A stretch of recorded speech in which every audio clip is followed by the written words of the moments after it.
ছুটি হয়ে গেছে মনে হচ্ছে, কারণ একজন দুজন করে দেখছি বেরোচ্ছে। তো আমিও কিন্তু তাড়াহুড়ো করে এই যে রোড দিয়ে যাইনি, এই গলি দিয়েই চলে এসেছি। প্রচণ্ড পরিমাণে রোড উঠেছে, তাই আর কিন্তু রোডে উঠিনি, কারণ রোডে এমনিতেই জ্যাম, আর তার মধ্যে এতটা রোডে আরও বেশি গরম লাগে। তো সেই জন্য কিন্তু গলির ভেতর দিয়ে কিন্তু আমি বাবানকে স্কুল থেকে আনতে গেছি। আর এই যে দেখো বাবানের স্কুলে ছুটিও হয়ে গেছে আর ওকে নিয়েও নিয়েছি।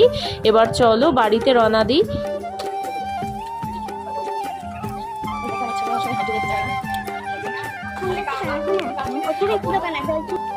বাবা দিতে হবে তোমাকে, হ্যাঁ বাবা দিতে হবে। বাবা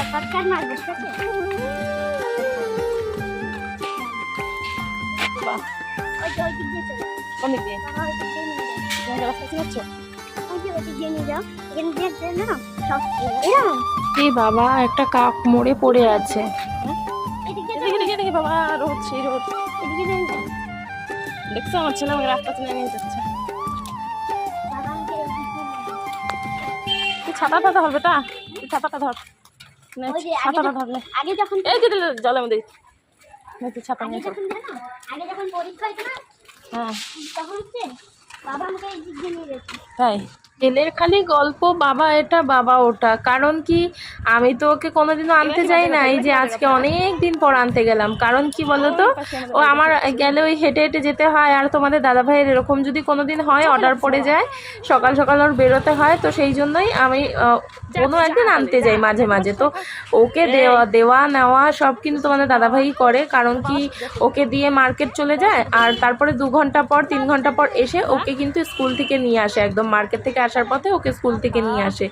তো সুবিধা হয়ে যায়, আর ও গাড়ি করে চলে আসে। আর হাঁটা পথে দেখো এই যে রোদের মধ্যে হেঁটে হেঁটে যেতে হয় না, ওর সেটা ইচ্ছে করে না আমার সাথে আসতে। তো অনেক জেদ করে আমার সাথে আসতে গেলে, হেঁটে হেঁটে আসতে হয়, ওর একদমই পছন্দ হয় না।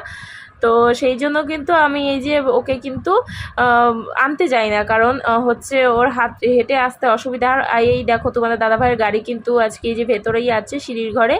কারণ কি তোমাদের দাদাভাই অর্ডারে গেছে, মানে বিয়েবাড়ির অর্ডার রয়েছে, তো সেই অর্ডারে গেছে, তো সেই জন্য কিন্তু আর গাড়ি নিয়ে যায়নি। তো চলো এই যে বাবানকে এনেছি, এই দেখো জেদ করছে। আমি রাস্তায় বলেছি আইসক্রিম খাবি না কোল্ড ড্রিঙ্কস খাবি, লস্যি খা, তারপর আরেকটা কি বলেছিলাম জানো, তো এগুলো খাওয়ার কথা বলেছিলাম, চকলেট খা। তো খাবে না কিছুতেই, ও অন্য একটা রাস্তা দিয়ে আসতো, সেই জন্য